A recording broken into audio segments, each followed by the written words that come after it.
If I sit back, is that okay, or should That's I sit perfect. up? All right. Whatever works for you. Right on. Greetings, folks. Welcome back to the Jason Damico Show. We are yet again at the Hilton in downtown Harrisburg, Pennsylvania, with my good friend Rick Eberle with Rick Eberle Agency out of New York and 24th Annual Millennium Music Conference. It's good to see you, my friend. Thanks so much for having me. It's been great. We're kindred spirits, performing, promoting, as I see. Yeah. You're doing everything. We're doing it all, man. Musician, acting. You're a man after my own heart, as they say. You're a triple threat. I'm enjoying the jacket. I like the little... You like that, right? Hollister. It's great. So let's get into... I mean, with what you've done, you're obviously an artist. You're obviously a businessman. There's a lot of us walking around here, but from a PR standpoint and promotion, marketing, there's got to be some nuggets you could throw at the people for a couple of minutes and the viewers and the listeners. Let's start with beginning stages for you. How did you find this niche for you personally, with running the agency, being successful in that place of the industry, Yeah, I mean, I'm very lucky that I've been able to say that most of my career or my adult life, I've been able to be working in music in some way. So I started out as an artist, which I still am now, and I spent a lot of time cultivating relationships in radio, in print, online, and by doing that, I was able to not only promote my own band, but bands started taking notice of what I was doing to help myself, and they were like, well, why don't you start working with me as well? So that's kind of how I got on that path. I was working at Arista Records in new media, promoting artists like Usher, Pink, Whitney Houston, Toni Braxton back in the late 90s, early 2000s. And so that was my day job, but at the same time I was promoting myself. And then I started getting some clients of other bands that liked what I was doing. And of course, the fact that I worked at a major label, even though I was in marketing, people are like, oh, he works at a major label, he must be important. This was a long time ago, right? So things are a lot different now. Right. Once I left the label, I started working at concert venues, and I helped run a concert venue where we booked artists everywhere from Maroon 5 to Michael McDonald, all the Jewel we had. It was before Live Nation came out to where I'm from, Long Island, so we were able to have independent venues booking huge artists. From there, I got into radio, and I helped launch a rock station called 94.3 The Shark, which is still out today. I was on air. I'm still on air now at 90.3 WHPC every Monday night. Cool. We play independent artists from 9 to 11 p.m. Awesome. Eastern. So you can definitely check that out. What region is that? What region? Oh, it's New York. Okay, great. So, but you can always, everybody can hear it online at nccradio.org. My point is that I've done everything in the business, from being a promoter, from working at a major record label, from running a concert venue, from helping launch radio stations. Agency, I mean. So at that point, I was like, you know what? I might as well just go on my own and use the relationships that I've built to start my own agency. So for the past 5+ years, I've been doing this 20 years, but I always had a day job, and then I did this kind of on the side. Right, so for the past 5+ years, we've been representing artists, actors, musicians, concert venues, film festivals, music conventions of all different kinds. And so it's really rewarding work because, like I said, I get to wake up every day and I'm either playing and writing songs, promoting myself, or I'm promoting other venues, other artists, and it's a blessing. So some months are better than others, just like any other business. But I like to impart the wisdom that I've been able to learn, all the mistakes that I made, because I was that arrogant, cocksure, know-it-all in my 20s. I know I was now. It took me a while to figure that out, because I see a lot of people being that guy that I was back then. Yeah. So anything I can do to help someone learn from me instead of learning by screwing up, that's why I'm here. Well, we always ask this question at the end. We're not really at the end yet, but because it is a segue that's applicable.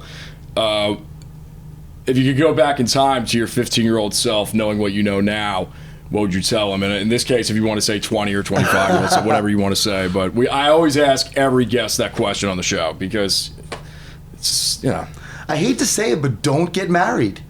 You know, that whole no, but I hate to say it, but like the Bryan Adams song. No, I'm not. Okay, I was gonna say, but I'm saying, she's like, watching, I was like, summer oh my God. of '69. You know, Jimmy quit, Joey got married. It's true. Yeah, that's what happens in this business. You either give it 100% or you don't. Yeah, there's no weekend. Well, I'm getting the chills saying this because it's so true. Well, and the universe is agreeing with me. It is so strange that you say that, because, and I'm not saying this disparagingly against any women, girls that I've dated, or it could be the same way, girls that have boyfriends. But I mean, at 20, I just turned 26 in January, and it's like for the first time in my life, it's like, because I've always come from, you know, my parents are happily married, you know, Italian family, blah blah blah, but it's like, whoa, you know.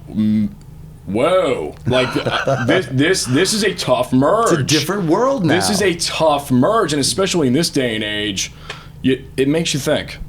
It makes you think. You know, I think that these days, and I've been finding this out from a younger generation, because the fact that I'm in the music business and the entertainment business allows me to stay young. It allows me to be with, you know, up and coming guys like yourself. And so what I think you really need to understand is, and you can't make other people happy until you're happy. Yes. And if you're an artist, you need to find a foothold. Yes. You need someone that's on your side that's going to understand that the music is going to take you to different places. And if you don't have someone that's completely about that, someone that doesn't have their own life to worry about, it's not going to last, and you're going to choose the person that you love over your craft, and you're never going to know if you really had what it took, because John Lennon said this, but a lot of other people said it. You know, normally right before you're going to make it is when you quit. So you have to keep pushing, because you never know when your chance is going to come. You either believe in yourself and the process and the universe, or you don't. So good. Did you ever get into Gene Simmons' books at all? I haven't, but what an amazing marketing mind. Well, let me tell you, talented artist. Absolutely. I took about three or four of his books straight from Amazon right after I graduated business school last year, and I got, in some ways, more out of those books. You know, but the reason why I bring it up is because there's parallels between what you're saying, in the sense of, he always was doing the campaign, so to speak, of don't get married, have great relationships, right? You know, and whatever, but it doesn't have to be that, because this business is just, you just simply can't. Even, you know, Brad and Angelina, like, it doesn't work even when you're both famous. You have with the money, with the kids, there's no silver bullets. Some people stay together forever, like the Stillers, you know, until they die, right? You know, but I mean, at the end of the day, you have to be happy with the decisions that you make, because your soul may exist in other dimensions and other times, but this body that you're working in right now only gets one chance. And, you know, I'm not the type of guy that wants to wake up every morning, you know, have breakfast, kiss my wife goodbye, go work a meaningless job, come home, watch television, go to sleep at 9 o'clock, and do it again. Well, and that's and I'm not dissing them. A lot of people love doing that. It's and they're self-awareness. Happy. Right. And you're aware. I know I'm not going to be happy with that, but I made decisions that were wrong for me when I was younger, and I did put off things that were more important to me for the things that a lot of times that society's told us that we should want. I'm sorry, we've gotten existential out here, but the existential bit is paramount, because, you know, so much of what happens is not what meets the eye or the ear or the senses. So for me personally, being a spiritual being, having my own belief system, having my own experiences, you've probably dealt with the supernatural, I'm sure, many times in your life. Yeah. Any other thoughts on that? Being awake is the most important thing as an artist. That's what I have to say about it. Mindfulness. Yes. Looking around, taking in the fact that we're alive and we're blessed to still be here, and looking out at the clouds, like how, you know, the sun sets every day, guys, and a lot of times we don't look at that. We don't realize. You know, I even went out of my way to tell the hotel I wanted a view. Not that I was going to be in the hotel all the time, but as an artist, it allows me to open up parts of my mind and my soul that aren't open when I don't try to be mindful. And so if you awaken yourself, and a lot of people are scared by that. They think they're just gonna they go into the crouch and start levitating. Being awake is just realizing what I'm saying. It has some validity. That's all you have to do, and then each day you're gonna get closer and closer to your life's purpose. And I think if you're an artist, your life's purpose is to take your art and show other people so that it affects them. Let me know if that sun is too much for you, because that's why we had it closed. It's got my left eye, which has this brown thing in my green eye. Or something. Yeah. But as we wrap up, just go through again kind of what's happening for you in 2020. You've got a lot of cool things coming up. So quickly, I'm a publicist. Obviously, I represent all those different categories of business, anything in the entertainment, mostly music and film. But you could check out my website at rickeberleagency.com. That's E-B as in boy. We'll drench everything with links. Yeah, all right. Yeah. So you got EBERLE.com. I'm sure it's probably on the screen right now. Instagram, Facebook, Twitter, all Same that. thing at Rick Eberle on everything except Facebook. I actually had to make a new Facebook, so it's Rick Eberle NY, like New York. On Monday nights, I have a radio show called Rising Stars Radio on 90.3 FM from 9 to 11 p.m. We play the best and emerging artists from around the world with a focus on the tri-state area. But if you're from California, if you're from Taiwan, send me a great song and I'll play it. All right, so we got the PR, we got the radio show. Existential. I also work as a booking agent for a number of places on Long Island in the New York market. So if you have relationships or if you can maybe bring a few people out, if you want to play in New York, contact me. On the PR side, we work internationally. So even if you're in Germany, we could help your business. Awesome.